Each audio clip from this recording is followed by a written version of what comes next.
Okay, I wanted to show you guys some things about using LTspice to simulate CMOS circuits using the symbols that I've provided for you for the class, and using the ALD 1106 and 1107 transistor models that have been tuned up to match the characteristics of the types of transistors we would have been using in the lab.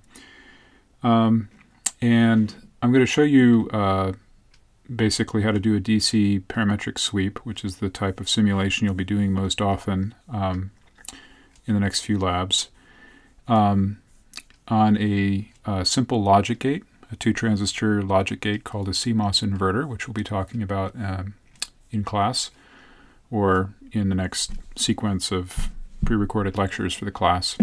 And I wanted to show you how to do this two different ways. One is using the three-terminal MOSFET symbols with the default bulk connection, or the implicit bulk connection, and using the four-terminal MOSFETs, which are a little different. So I'll first do it with a three-terminal MOSFET. So we're going to create a new schematic, and we're going to instance an NMOS3 and a PMOS3.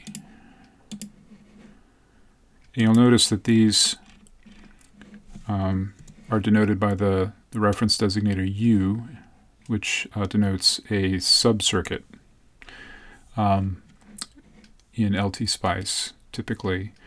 And what we're going to do is we're going to instance a ground symbol and a VDD symbol and a couple of voltage sources, one for the power supply to supply VDD and one for the input voltage. So we'll call this one VDD and make it 5 volts, and we'll call this one Vin, and we'll give that a nominal value of, say, 1 volt. And I'm going to copy the ground symbol a couple of times here and copy the VDD symbol.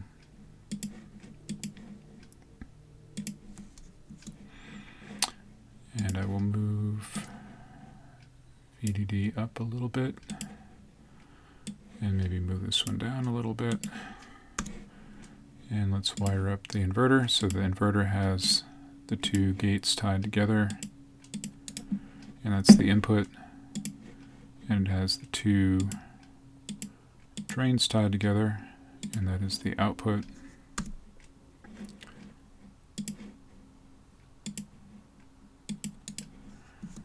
And so I'm going to use labels for Vin, put one here and one here. And we'll change this one to V out. And so that's our circuit with the three-terminal MOSFET symbols. In order to actually get the three-terminal PMOS transistor to work properly, you actually need this VDD symbol in your circuit schematic somewhere. This VDD symbol actually is responsible for defining the global VDD node, which is used implicitly in the subcircuit definition for the PMOS. So if you want to use the three-terminal PMOS symbol, you actually need to use this VDD symbol. These devices are already hooked up to the ALD 1106 and 1107 transistor models. We do need to include the ENGR 2420.sub file, and what I'm going to do is save this now, and you have to save it in the same directory as that ENGR 2420.sub circuit, so we can call this inverter VTC3, let's say. And we're going to click on the little running man here to specify that we want to do a DC sweep. We want to sweep V in from 0 to 5, let's say in 10 millivolt increments. Okay, it's actually done the simulation, but what I'm going to do is move this down a little bit because I like it spaced out a little bit more. And we're going to tile the windows vertically and zoom in so that we have a nice big schematic. And now I'll click on the little running man again and then probe the output, and you can see here's our voltage transfer characteristics. So this is an inverter, which means that if I put a low value on the input, I want to get a high value on the output. So you can see down here near 0, which represents logic low, the output of the inverter is a logic high. And up near logic high on the input, the output is near 0. So it does logical inversion. Now, this voltage transfer characteristic is what we would call low skewed a little bit, which means that it doesn't go through 2.5 at 2.5. It basically is going through 2.5, more like at 1.8 here. And that indicates that the NMOS transistor is a little bit stronger than the PMOS transistor. And usually we would compensate for that in CMOS digital circuit design by making the PMOS transistor wider. If we were working with transistor arrays, obviously we can't arbitrarily increase the width of the transistor, but we can connect multiple PMOS transistors in parallel to effectively get a wider transistor.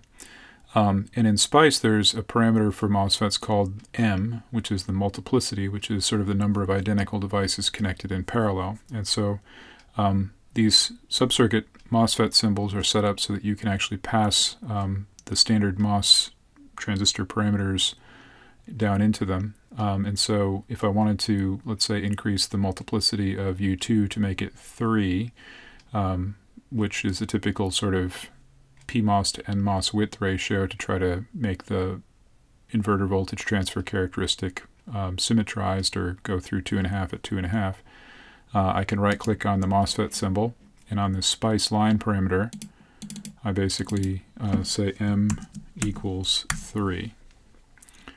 And so now this PMOS transistor is 3 times the nominal width.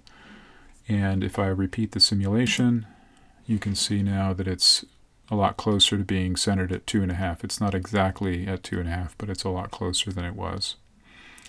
So that's the 3-terminal symbol simulation. And so I'm going to close this one out, and we'll redo this same thing. Oh, sure, what the heck. We'll make a new schematic, and in this case, I'm going to instance an NMOS 4 and a PMOS 4.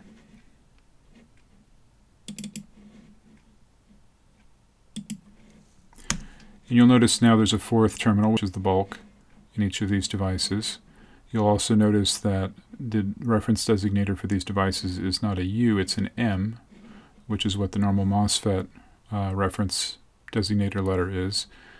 And the model names are these NMOS and PMOS, and these are things you have to change. So for the PMOS transistors, you should be using the ALD1107 model, and you have to change that name to actually hook it up with that model. And this one will be the ALD1106.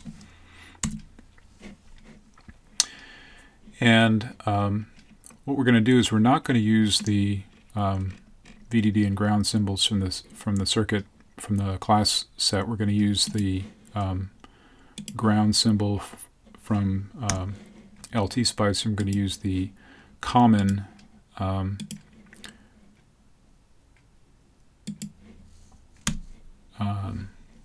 net here for the VDD symbol. I'm going to move this ground symbol down a little bit because we have to actually connect the bulks up. In this case, we're going to wire the bulk to the source, power supply, and do the same thing down here for ground. Wire the bulk to the source, to ground. And now we're going to hook up the gates. And we'll hook up the drains.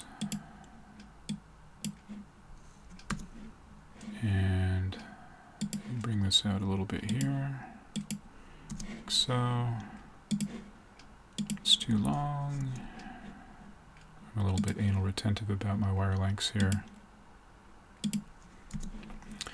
And now we are going to get the same two voltage source symbols.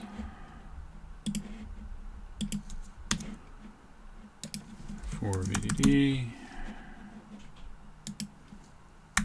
5, and VN, and we'll make the nominal value for VN1. Use ground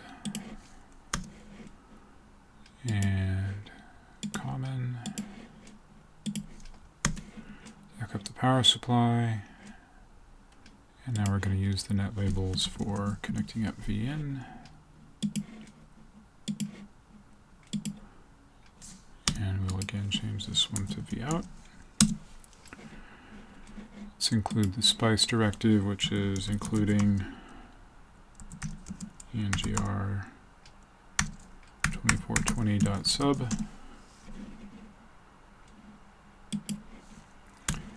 We'll save this one as, let's say,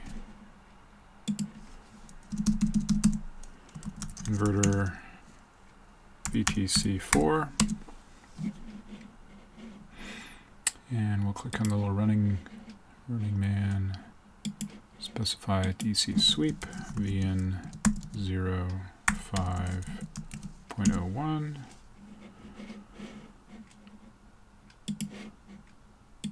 Move this down a little bit. Tile the windows vertically. Zoom in. And let's rerun it. And click on Vout. There we have it. The same VTC. How about that? And if we wanted to do the same thing where we symmetrize the NMOS and PMOS, we right click on the PMOS, and now we can see, instead of the SPICE line property, we see all these individual parameters broken out, and here is the M, the multiplicity parameter, and we will make that 3, and click on OK. We can rerun the simulation, and we're again a lot closer to 2.5 than we were. Anyway, so that's what I wanted to show you. Hopefully that will give you a good start in using the class circuit symbols effectively for doing your simulation experiments for the labs. You can use the regular MOSFET symbols and regular voltage source symbols that come in the LTspice library if you would prefer. I would recommend using the 4-terminal symbols, and you will have to change the model names to ALD1106 and ALD1107, and you will still need to include ENGR2420.sub in order to get those model definitions. But if you would prefer to use the LTspice symbols, that's fine. You just need to make sure that you hook them up to the right models at the end of the day. Okay? So we'll see you in lab tomorrow.